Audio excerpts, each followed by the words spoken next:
Good morning, Moore Park High. I'm Dylan Aiton. And I'm Ty Cena, and you're watching Musketeer Mornings.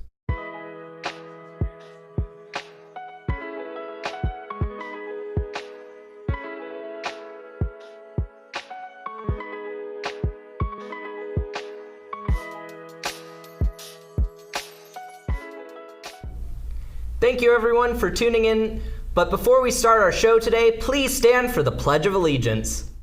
Please stand for the Pledge of Allegiance. I pledge allegiance to the flag of the United States of America and to the republic for which it stands, one nation, under God, indivisible, with liberty and justice for all.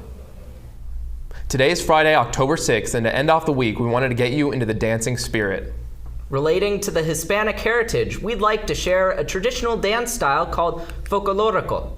Originating in Mexico, folclórico dates back to indigenous peoples living in Mexico when Mexico gained its independence from Spain. These celebrational folk dances had originally been village dances, but with times changed to being performed on stage. The dance style was influenced by a combination of other countries' traditions and cultures, along with Mexico's. Folclórico doesn't just refer to one dance, it represents many.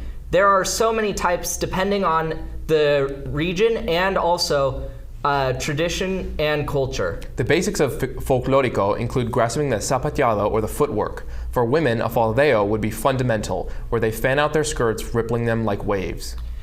Men typically wear a Mexican suit called a charro when they dance. Women wear long skirts and long blouse, and their hair is braided with ribbons. Folclórico is still performed today and has become increasingly popular. Now for daily news. Homecoming ticket prices increase every Tuesday. Look for posters around school and in the counseling offices for the QR code. Also, make sure to check GoFan. And speaking of homecoming, you can now nominate 2 people from your grade to the homecoming court. If you haven't done so, do that pronto. Nominations close today at noon. Check your school email for more info. Freshman and sophomore parent night will be taking place on Monday. It will start at 6 p.m. at the PAC. A Moore Park College rep will be there to discuss college options. That's all for daily news. Moving on, our Wisdom Unveiled miniseries has some last remarks for all our students.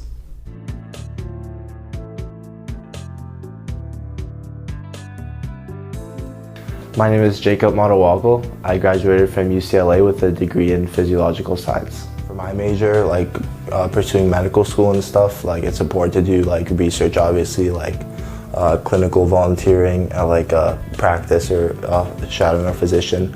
And to get these kind of opportunities, how I had success was just pretty much cold callings. I would just look up anything you're interested in. So say you just want to shadow a physician in a certain specialty, like dermatology.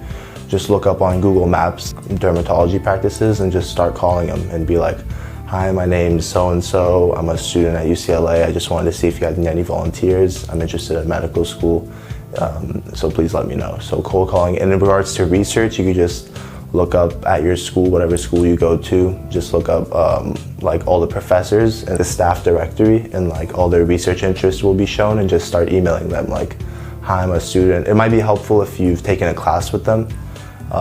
That might be easier, but regardless, just going after these opportunities is important. A lot of people emphasize group studying, learning with your peers and stuff, which I do think is good.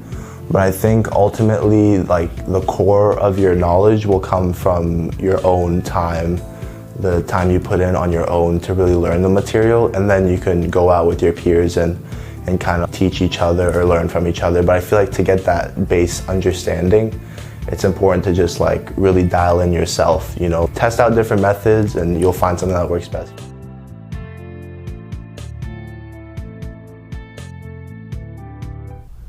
Thank you to our news team for that. Hope you guys found the mini-series helpful, and good luck to our seniors in their future endeavors. Now for club news.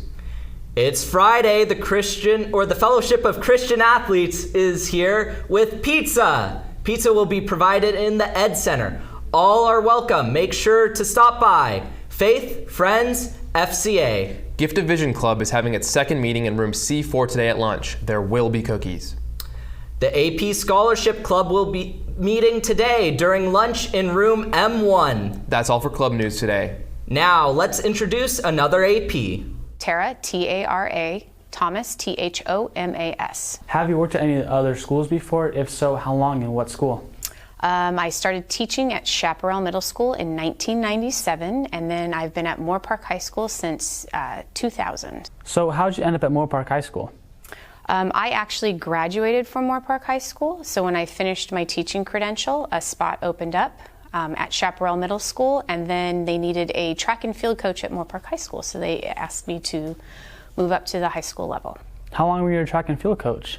I was a track and field coach from 2001 track field year to 2007. What made you want to become an AP? After about 12 years of being a social studies teacher or a history teacher and being a head coach here at Moore Park High School, I felt that my natural progression would be to go into administration. I get to hang out with more kids than I was previously, and I really enjoy all aspects of working at a high school. So if you could change one thing about Moore Park High School, what would it be?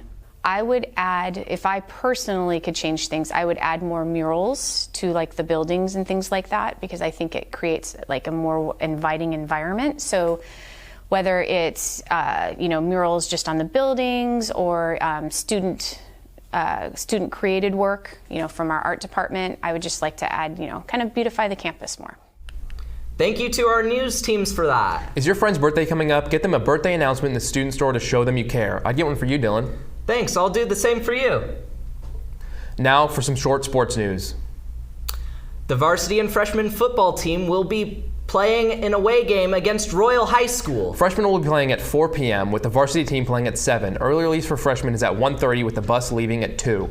No early release for varsity, but the bus leaves at 4:30. Varsity cheer doesn't have an early release either, but the bus will leave at 5:15. And that's it for sports news. That concludes our show for today. Be sure to follow us on social media at MHS Media Productions. Thank you guys for watching, and we hope you have a great weekend. I'm Dylan Ayton. And I'm Ty Cena. And you're watching Musketeer Mornings.